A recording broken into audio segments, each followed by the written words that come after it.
Today, we will listen to a conversation about culture. Which culture do you belong to? I was born and raised in America where my culture was shaped. Is that a multicultural society? Yes, it is. My culture is a diverse mix of customs and traditions of various races and ethnicities.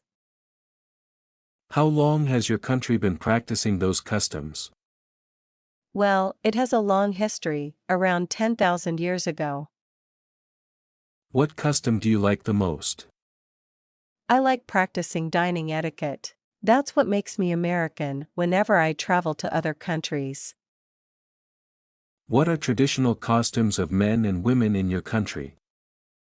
Cowboy hats and boots are American styles, but nowadays jeans and t-shirt are more preferable.